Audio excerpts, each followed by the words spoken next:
તિથિ પટેલ નામની એક ગુજરાતી યુવતી છેલ્લા પોણા 4 મહિનાથી પણ વધુ સમયથી અમેરિકાની જેલમાં બંધ છે. ટેક્સાસમાંથી અરેસ્ટ કરવામાં આવેલી આ યુવતી પર 2 અલગ અલગ ચાર્જિસમાં $7.5 મિલિયન બોન્ડ મૂકવામાં આવ્યા છે. અમેરિકામાં અરેસ્ટ થયેલા કોઈ ગુજરાતી પર આટલી મોટી રકમનો બોન્ડ મૂકવામાં આવ્યો હોય તેવું ખૂબ જ રેર કેસમાં જોવા મળતું હોય છે. મૂળ ચરોતરની રહેવાસી તિથિ પટેલ એ જ યુવતી છે કે જે ટેક્સાસના અર્વિંગ શહેરમાં આવેલા તિલક જ્વેલર્સમાં કામ કરતી હતી. આ સ્ટોર પર જાન્યુઆરીના એન્ડમાં મોટી રેડ પડી હતી, જેમાં તિથિની સાથે તિલક જ્વેલર્સ સાથે સંકળાયેલા નીરવ પટેલની પણ ધરપકડ થઈ હતી. નીરવ પટેલ તો ઘણા સમય પહેલા જ બોન્ડ ભરીને જેલમાંથી બહાર આવી ગયો છે, પણ તેને ત્યાં કામ કરતી તિથિના છૂટવાના કોઈ ઠેકાણા નથી. એવી પણ આશંકા વ્યક્ત કરાઈ રહી છે કે તિથિને ઇન્ડિયા પાછી મોકલવામાં ન આવે ત્યાં સુધી તેને જેલમાંથી બહાર નહીં કઢાય. અમેરિકાના કાયદા અનુસાર જેટલી રકમનો બોન્ડ મૂકવામાં આવ્યો હોય તેની 10% અમાઉન્ટ પે કર્યા બાદ જેલમાંથી છૂટી શકાય છે. જોકે આ પેમેન્ટ વ્હાઇટમાં કરવાનું હોય છે. તિથિ પટેલના કેસની જો વાત કરીએ તો તેને જેલમાંથી છૂટવું હોય તો $7.5 લાખ વ્યવસ્થા કરવી પડે તેમ છે, જે તેના માટે લગભગ અશક્ય છે અને એટલે જ કદાચ તે હજુ સુધી અંદર જ છે. આવા કેસમાં તો અમેરિકામાં રહેતા રિલેટિવ્સ પણ મદદ કરવા માટે આગળ નથી આવતા હોતા, કારણ કે તેમને પણ પોલીસના લફડામાં પડવાથી ડર લાગતો હોય છે. તિથિ પટેલ સ્ટુડન્ટ વિઝા પર અમેરિકા ગઈ હતી અને પછી ત્યાં જ ઓવરસ્ટે થઈ ગઈ હતી. તેની ધરપકડ થઈ ત્યારે તેનું કોઈ સ્ટેટસ નહોતું. ઇલીગલ ઇમિગ્રન્ટ હોવા છતાં પણ તિથિએ યુએસમાં ગંભીર ક્રાઇમ કર્યો હોવાથી મામલો વધુ સિરિયસ બની ગયો છે. તિથિના જેલ રેકોર્ડ્સ અનુસાર તે ફેબ્રુઆરી 5થી ટેરેન્ટ કાઉન્ટીની જેલમાં બંધ છે. તેના પર engaging in organised criminal activity અને સિનિયર સિટીઝન્સનું $1.5 લાખથી વધુની રકમનું આર્થિક શોષણ કરવાનો આરોપ છે. તેના પર મુકાયેલા આ બંને ચાર્જીસ ખૂબ જ સિરિયસ છે અને આ ઉપરાંત તેના પર આઈસનું ડિટેનર પણ ઇસ્યુ થઈ ગયું હોય તેવા પૂરા ચાન્સ છે, કારણ કે હાલ તેનું સ્ટેટસ હોલ્ડ નો બોન્ડ બતાવાઈ રહ્યું છે.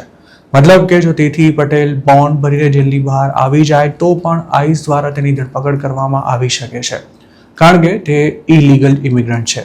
તેના પર જે આરોપ મૂકવામાં આવ્યા છે તે સિરિયસ ફેલોની ચાર્જીસ છે, જેમાં કોર્ટમાં ગુનો સાબિત થવા પર 20 વર્ષ સુધીની જેલની સજા થઈ શકે છે.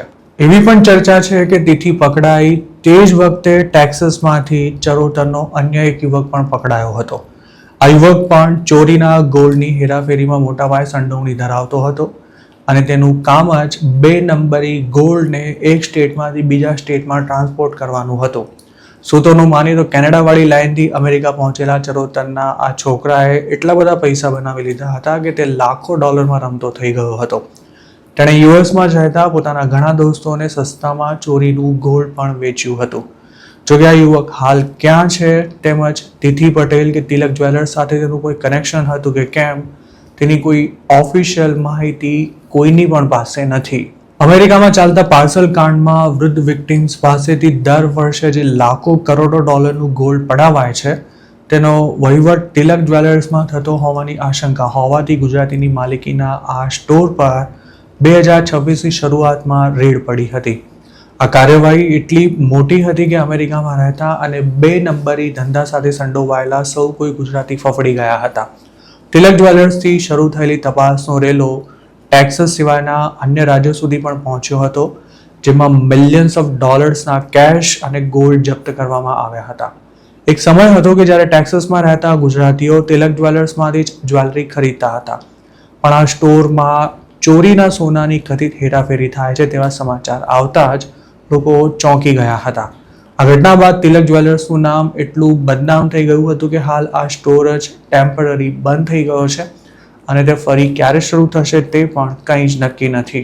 અત્યાર સુધી અમેરિકામાં પાર્સલ કાંડમાં પકડાતા લોકો સસ્તામાં છૂટી જતા હતા, પણ હવે આવા કેસમાં ઘણા લોકોને 10 વર્ષથી પણ વધુની જેલની સજા થઈ રહી છે. હજુ ગયા અઠવાડિયે જ સિનિયર સિટીઝન્સને ઠગવાના કેસમાં ગુનો કબૂલ કરનારા સૈયદ મક્કી નામના એક ઇન્ડિયનને કોર્ટે 15.5 વર્ષની જેલની સજા ફટકારી હતી.